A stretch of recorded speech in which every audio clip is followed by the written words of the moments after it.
Welcome to WRPB and WRPB Studios. You know, here's the issue that I have. I love dogs, don't get me wrong, but I have 2 cats. Can't find a place to have them groomed. That's problem 1.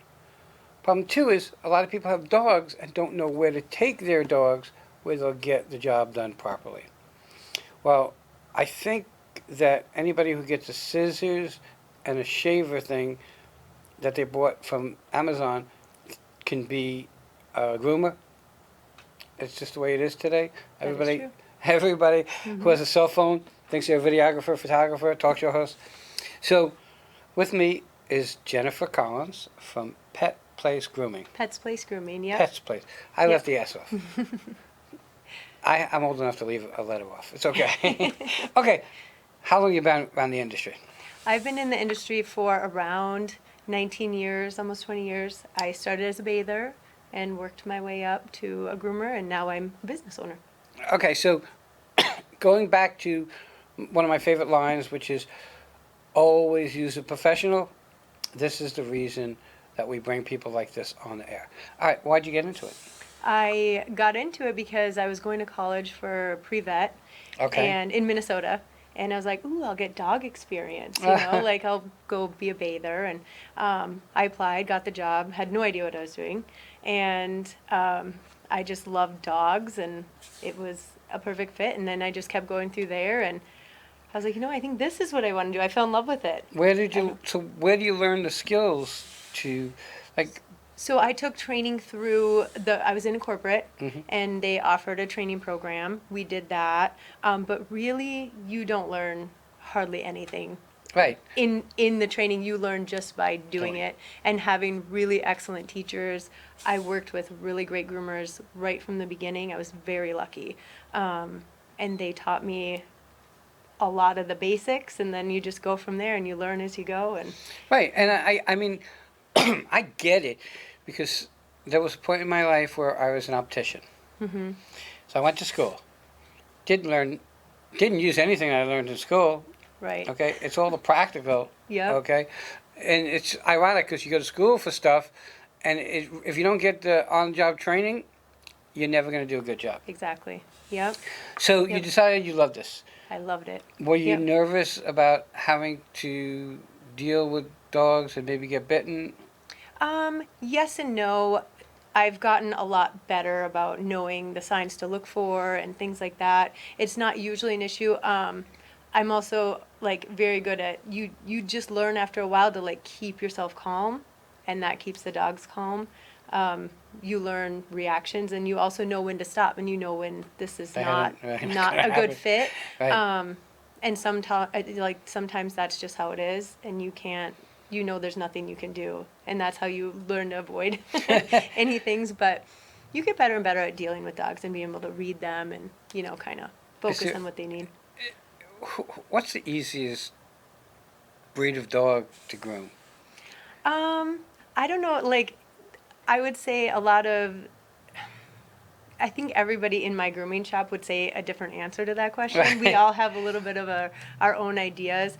We get a lot of doodles. Doodles are the thing now. Right. Most of them are a little crazy, but honestly, if they have the proper grooming training and the proper training, they're great for grooming.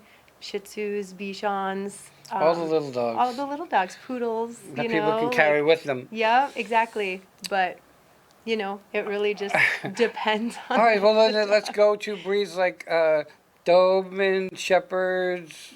We love all Pits. of those. We love those. We love our pitties. We Really? love our. Oh yes. Well, Yep. and people don't realize that. I believe, and I could be wrong, I'm not a dog expert, that they're animals. So I don't care who they are, they can bite you. I would rather have a pit bull than a chihuahua any day. Okay? That's Yes. me. Yes. I think the chihuahua thinks that he has to prove something, or she has to prove something every second. Exactly. Okay? Yep. And, it's kind of so weird.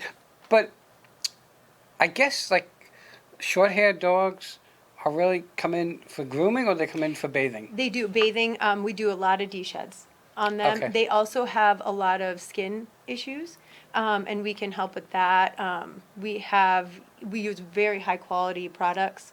And especially here in Florida, allergies are crazy on all the bullies, especially all the bulldogs, the pit bulls, the, Keep going. American bulldogs, How about pugs.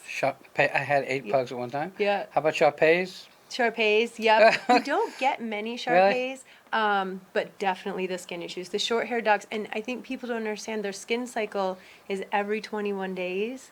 Oh, wow. So the skin cells kind of die and they slough off, they get stinky. We're very humid here, and it's like moisture and bacteria grows on their skin.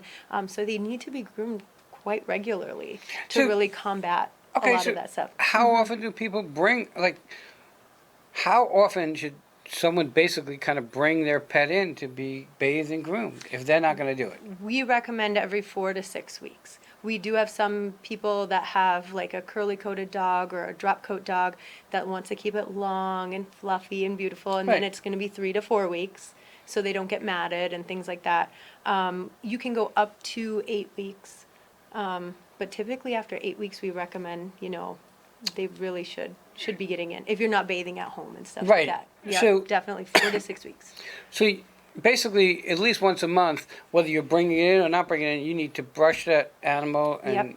maybe bathe Yeah. the dog Yep. and keep it And clean. keep its and- nails, you want to keep the nails clipped, because those get long quickly. So, all right, so especially if they're not. I come in, I bring my dog in for full treatment, whatever that might be. Yep. So that's bathing, Yep, grooming. yep. We clip and file the nails Clip and with file. all of our grooms. Okay. We clean the ears. We check external anal glands. We give them a bath with a shampoo, conditioner. We blow them out. Do you give run them a good into a brush out. problem? What do you do? And it's just a natural occurrence if a dog comes in with fleas. We do, in our shop, we do like a natural flea bath, but it only kills what's on them. You still need to treat them at home. We don't like we don't like any harsh chemicals in the shop. Right. So it kills anything that's on them, but then you do need to treat at home and treat, their surrounding areas, whatever bedding they've been in. And, Right. And a lot of times it comes from your yard. You can have your yard treated, things like that. Okay. But fleas are a tough one. Yeah, for sure. I mean, I think Yep. anybody who's had pets has lived through something with fleas. Yep. And the problem is, once it starts, if you don't nip it in the bud, it's going to get out of control because it will Exactly. then be on the floor and the Yep. carpeting, on the couches. Exactly. If it's just on the dog, you can control it a little easier. But once it gets past that, it's a nightmare. It is. Yeah. So, when someone brings a dog, I mean, what's the process? I call you up, hey, I have a golden retriever, it needs to come in. What's the process? Do I drop the dog off in the morning, pick it up later? No, we try to keep it as low stress as possible in the shop, and a lot of dogs, as much as they love it there, some of them, they don't want to be there long. We try to kind of focus on each dog. Not that we do it every single dog straight through. We kind of cater to what each dog needs. But I would say in between anywhere from, depending on the dog, an hour up to like 3 hours, depending on what we're doing and what they need. But we do try to get them in. We have bathers, so typically they bathe the dogs. They dry them, then they bring them out, and the groomers will groom them. And we try to keep the dogs with the same groomers each time too, so they get to know everybody and they get to know their groomer, and that makes them more comfortable. Some dogs it doesn't matter, but a lot of them need the familiarity. They need like the same kind of process, like, oh, okay, this is what we're doing, But no, we don't do a one-time drop off and then like pick up as they're done, because it's too stressful on the dogs that are there waiting and just Right. waiting and getting more anxious.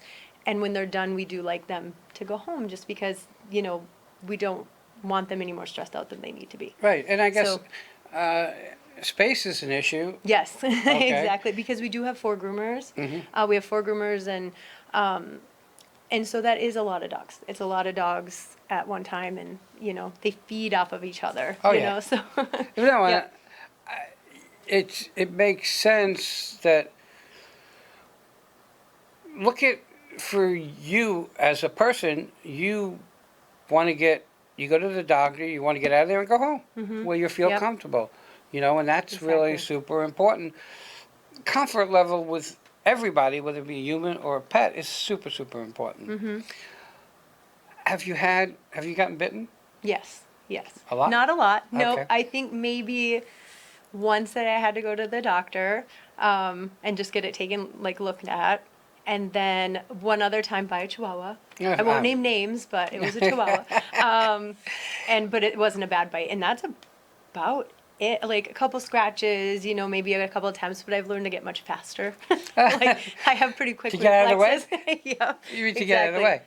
way. I have quick reflexes with that sort of thing. You have dogs of your own? I do. I How have many? 3 dogs. What kind of dogs you have? I have 2 Cocker Spaniels, and we have a little mix. She's a couple different things, little rat Just so you terrier know, a mix. Cocker Spaniel is a handful. Yes, they can. Okay. Look, I've had all kinds of dogs, and Cocker Spaniels are a handful. And I guess, um, it's in the Cocker Spaniel family, I King guess- Charles. Yep, Cavalier. Yep, Cavalier King Charles. My daughter has one of those, and that dog gets better health treatment than you, me, or has a cardiologist, has a neurologist, has a dentist. That's what Yep, happens when you have money. You can have all those things that is true. for your That dog. is true. And this dog goes all over with her, and it's her baby. Oh, And the problem is that they're like little kids, so you get so attached, yes, and that yes. is an issue. So I got to ask you this: if you have people coming in every 4 to 6 weeks, you get dogs that you get attached to. Oh, of other people. definitely. Most definitely.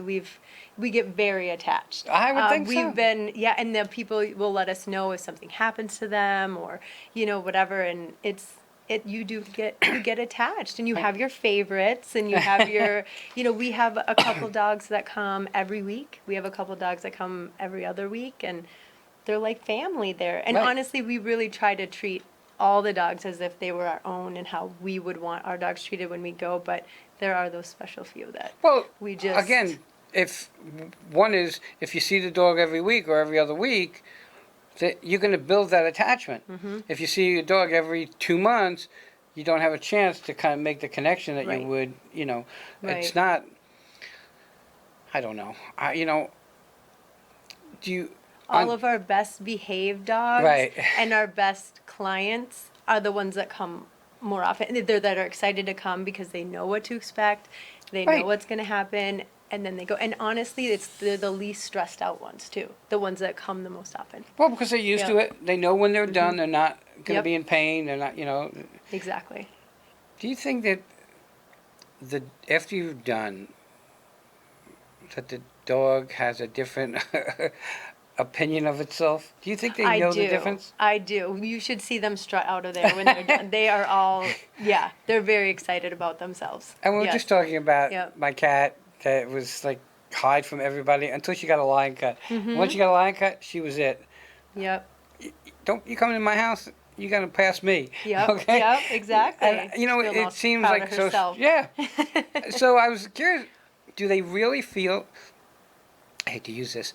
So I know that when a woman goes gets her hair and nails done, there's this great feeling that they feel of Right. being pampered. Your dogs feel the same. I think that they do, and I think they feel a lot lighter, especially the ones that were blowing out massive hair on, you know, like the D-shads and stuff. I think they feel a lot lighter. You figure you get a haircut and you're like, oh, I'm lighter and I feel good. I don't have to say Imagine that over I your. barely have any hair. But Don't you- go there. You imagine it all over your whole body. Like Right. that's just, it's a good feeling. But it yeah. has a No. benefit because my wife has really big, long hair, and if it's cold, I say, "You need a sweater?" No, I'll just put my hair over my shoulders. There you go. Okay, and otherwise, when it's hot, it's a problem because then you have to put it up, and Exactly. it's a nightmare. Yeah.